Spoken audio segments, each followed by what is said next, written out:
Hello, I'm Bob Schreiber. Welcome aboard America's historic steam railroads. Today we're going to visit one of the oldest and busiest historic steam railroads in the United States. In the southeast corner of Pennsylvania, just west of Philadelphia, we find the town of Strasburg. It's here in 1832 that the railroad was chartered, and the line that runs through the Amish countryside was born. The people that operate this historic railroad today take great pride in the restoration of some very old passenger cars, boxcars, tank cars, and of course, the mighty historic steam locomotives. When passengers ride on these trains, it's like turning back the calendar to the turn of the century. Let's meet some of these people that help preserve our rich heritage on America's historic steam railroads.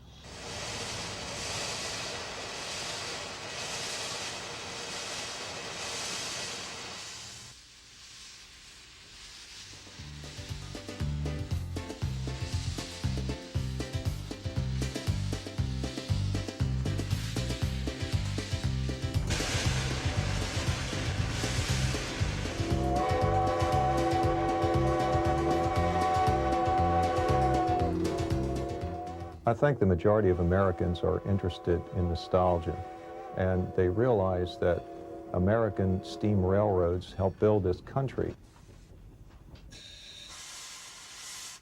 It was the steam locomotive powering those trains. And people think of the good old days when they see a steam locomotive. Now, a steam locomotive also is very visible. An internal combustion locomotive, a diesel locomotive, has everything covered up by a shroud like an automobile. But a steam locomotive has bared itself to the public, and you can see most of what a steam locomotive is in front of you, and you could see it working and you can hear it working, and I think that's what fascinates the average person.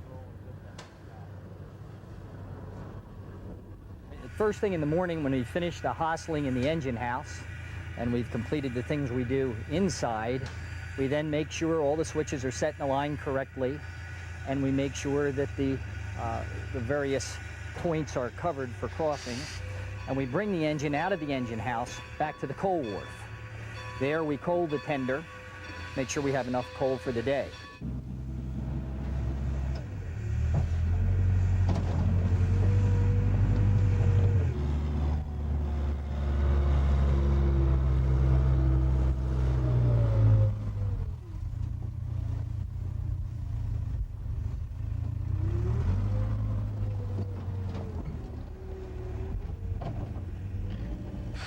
When we're done that, we go back to where the ashes should be removed from the ash pans. And we remove the ashes back there and complete cleaning the fire. Then the fire is finalized for the trip during the morning, and that's about it on the ash track. Then when we're completed with that and we finish, we take it out and go up to the main line, the beginning of the main line, up an incline. And we run the locomotive a little bit hard to blow out the front end of the locomotive and to clean out any matter that may be blocking the drafting for the day. It makes the engine fire better throughout the day. Then we bring the engine back to the location where you see it now, and we complete our daily chores.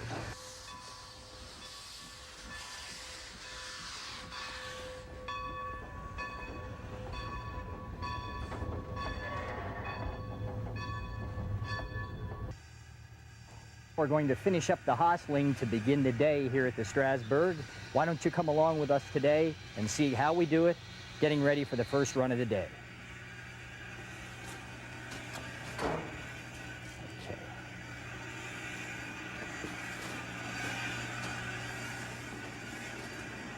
We're getting oil on the wicks here on the driving boxes so as to provide lubrication throughout the day. This is journal oil, and it's a thinner type oil. There are a number of oils used on an engine, and this is used on the shoes and wedges and used in the journals of the tender. That's the air compressor, or air pump, which is pumping air into the main reservoirs of the locomotive to run all the various things that run off of air. Now I'm going to put oil into the various lubricating points. We don't want to do this too early on a very hot day as today, because the oil tends to get thin and run out of its lubricating points.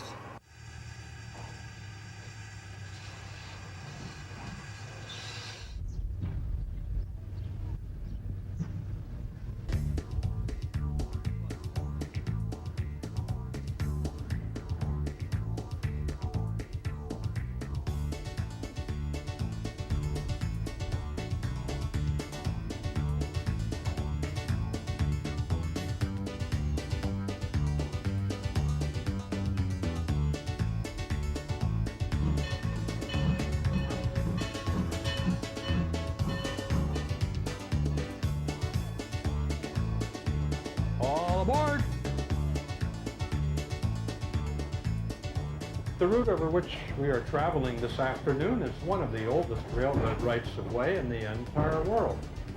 It was granted to the Strasburg Railroad Company by an act of the Pennsylvania State Legislature on June the 9th, 1832.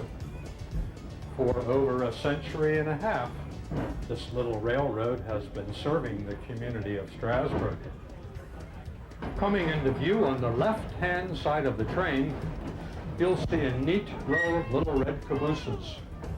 These belong to the Red Caboose Lodge, a privately operated motel, which is one of the very few places in the world where you can spend the night in a real caboose.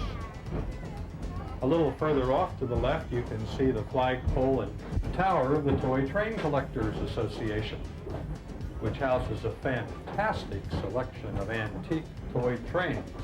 Now, in case you've been wondering about our speed, it's really quite simple. The oldest timetable we ever found for our line was in the Lancaster Inland Daily on December the 2nd, 1851. We still follow that same basic schedule today.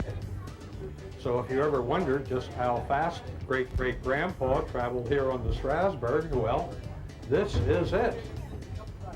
We try to keep it under 80 miles an hour at all times. We have to ask you to avoid the temptation of jumping off and running ahead of the locomotive. That just infuriates the engineer, and it makes him a little mad too.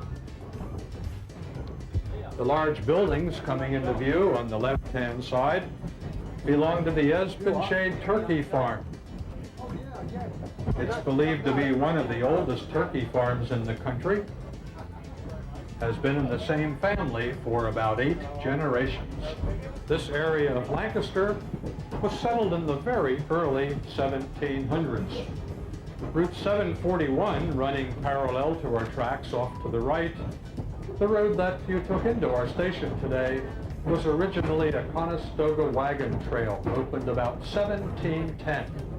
It led from Philadelphia to the Indian outpost at Carlisle, just west of Harrisburg. Cherry Hill is next, Cherry Hill. This is the largest suburban stop on our line. Now the station lies on the left-hand side of the train, very close to the tracks, just before the next road crossing. Now, I'll admit it will probably look a bit small to you, but that's because of the high rate of speed at which we go by. And try not to miss the sign on the station.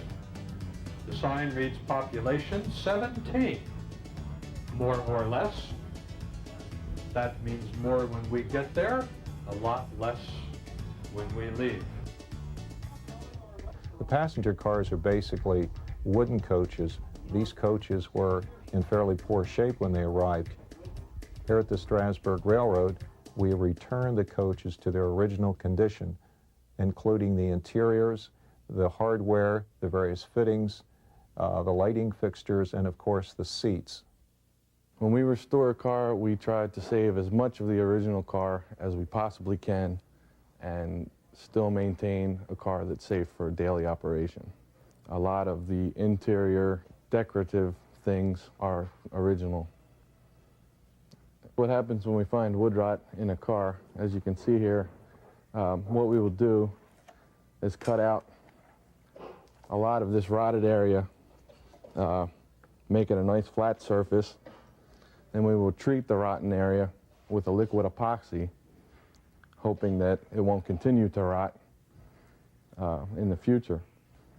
Then we will replace new wood on top of the flat surface, glue it, and screw it together, make it as solid as we can. And we also are in the habit of painting everything to seal the water.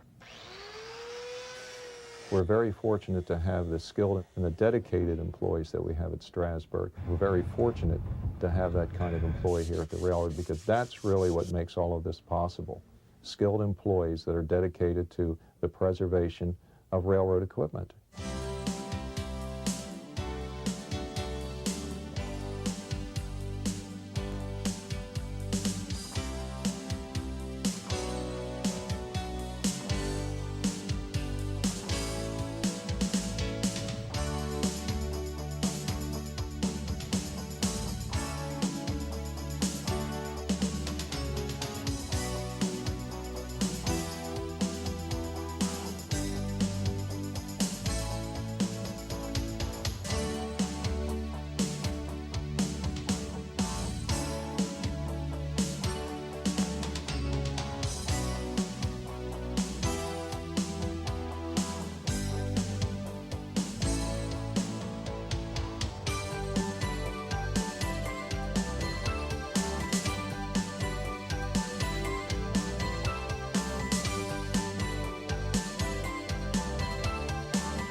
At the present time, we have 4 steam locomotives.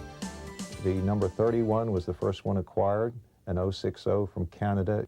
The number 90, which is our largest locomotive, a 210 from the Great Western Railroad in Colorado, where it worked hauling sugar beets. We also acquired a 260 Mogul type, number 89, from the Canadian National Railroad. Recently, we acquired a 480 locomotive, the only one of its type in operation. It was a former Norfolk and Western locomotive. We restored it here over a 2-year period at over $600,000 in cost. And it is one of the larger locomotives on the Strasburg Railroad and will be featured on our longer trains.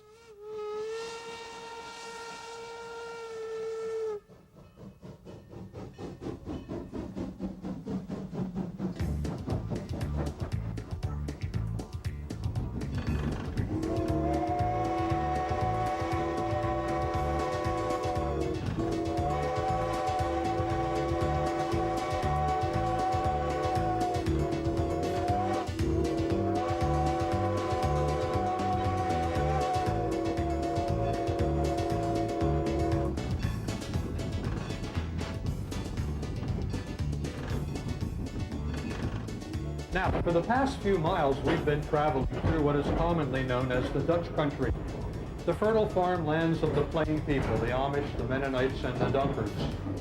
Within a 10-mile radius of our railroad live some 18,000 Amish people.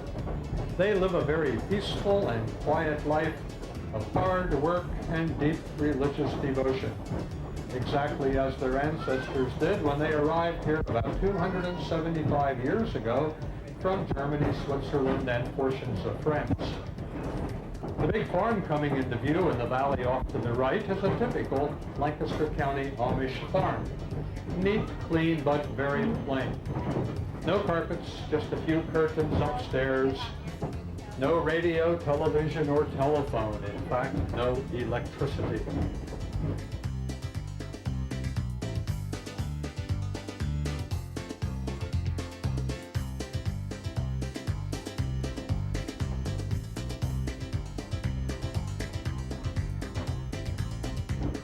Attention, all children on board the train. Do you believe in ghosts? Well, I think you will very shortly. Many, many years ago, in the second valley off to our right, beyond those hills, there ran a little narrow gauge railroad, the Lancaster, Oxford, and Southern.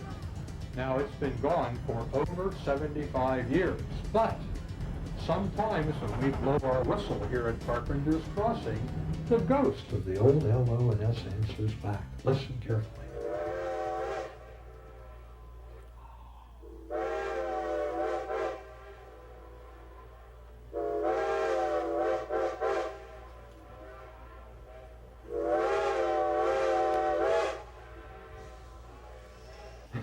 No, no, folks, you just think that's an echo. Actually, we pay that old ghost $27.50 a day to sit over there and do that for us. Very shortly, we will be crossing the Strasburg's one and only bridge. You won't see this bridge, I hope. It's supposed to be underneath us.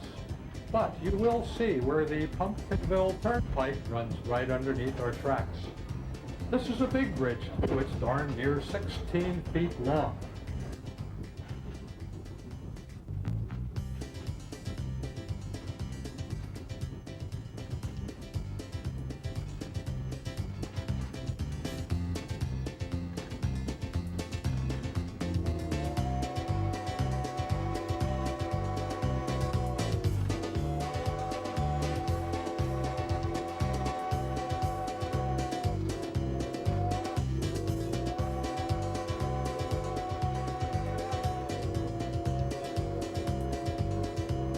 Lemon Place Junction is next. Lemon Place Junction, where the main line of the Strasburg meets the main line of Amtrak and Conrail.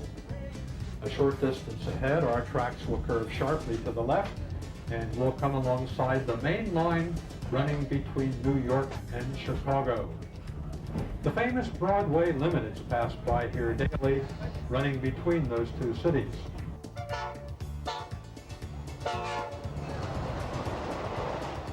The locomotive pulling our train this afternoon is old number 90, built back in 1924 by the Baldwin Locomotive Works of Philadelphia, Pennsylvania. Together with its tender, it weighs 186 tons, carries 9 tons of coal and 10,000 gallons of water. For just one of our little round-trip excursions, our locomotive will consume 1,000 gallons of water and 1/2 ton of coal, all hand-shoveled by our firemen. Our engineer and firemen this afternoon are Tom and Andy. In just a moment, we'll be uncoupling the locomotive from the front of the train. It will be passing right by us on the interchange track. Have your cameras ready to couple up at the other end for the journey back to Strasburg. Now, as old number 90 goes by, let's give our engineer and firemen a great big wave, yell, and cheer. They deserve it. They love it. And besides, if we don't, they just might possibly forget to pick us up and take us back to Strasburg.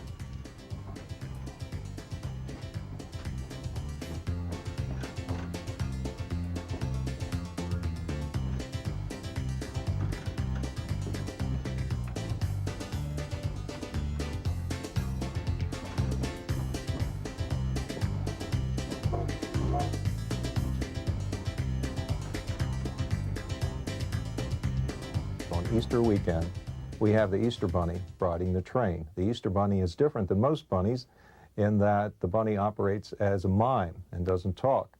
Goes to the coaches, greets the children, gives each child a candy treat, and poses for pictures. It's very, very popular. At Christmas time, on the weekends preceding Christmas, Santa rides each train. He goes through the trains just as the Easter Bunny does, greets the children and gives them a candy treat, and poses for pictures. Very, very popular here in Lancaster County. And one of the reasons is because the parents don't have to stand in line. Santa comes to them. All they have to do is ride the train.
There have been occasions where we have taken on a project to rebuild a locomotive for an individual who happens to have the equipment and is just interested in having the locomotive operational for his own purposes. And this individual is not necessarily the owner of another railroad. So we do undertake work of that nature. If we don't have the parts and can't trade someone for the parts, we use a lot of things for barter. It's typical of this industry. Then we have to make our parts. And we have a full machine shop. We have a very, very good foundry at our disposal. And we have actually had a lot of patterns made, a lot of castings made, or we'll machine parts from billet. So we do make a lot of our own replacement parts. And we make the pieces that go inside the main parts to I'll say like the nozzles for the injectors. We make these parts and keep them in stock so that we have a ready supply of parts that we can use to keep our locomotives going indefinitely, we hope.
One of the most enjoyable things for me is to see people come to the Strasburg Railroad and experience turn-of-the-century transportation.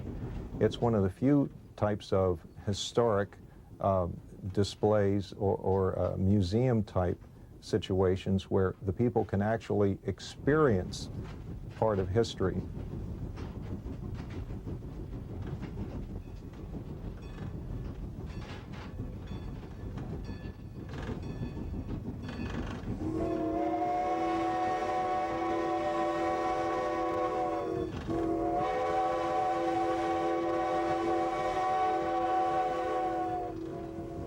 Here at the Strasburg Railroad, you become part of that history by being a passenger. You can hear it, you can feel it, you can smell it, you can taste it.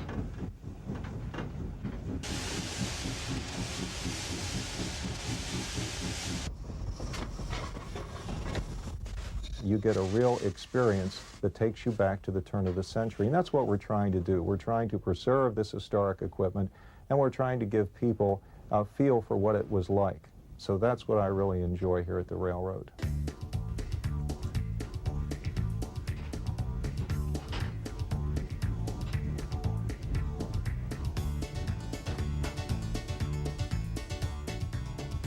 By the time we reach the station, we will have traveled 9 miles over the rails of history.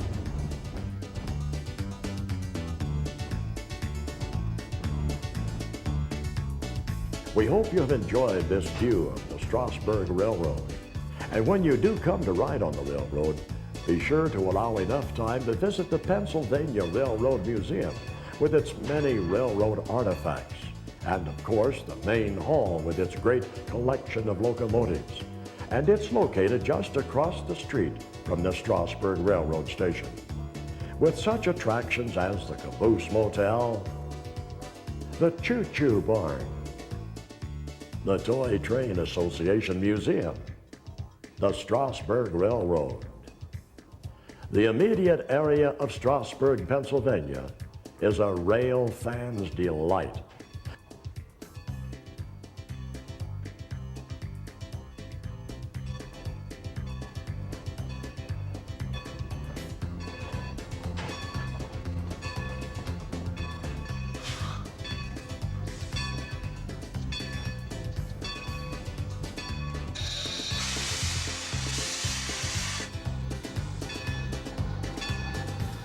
Thank you for watching America's historic steam railroads.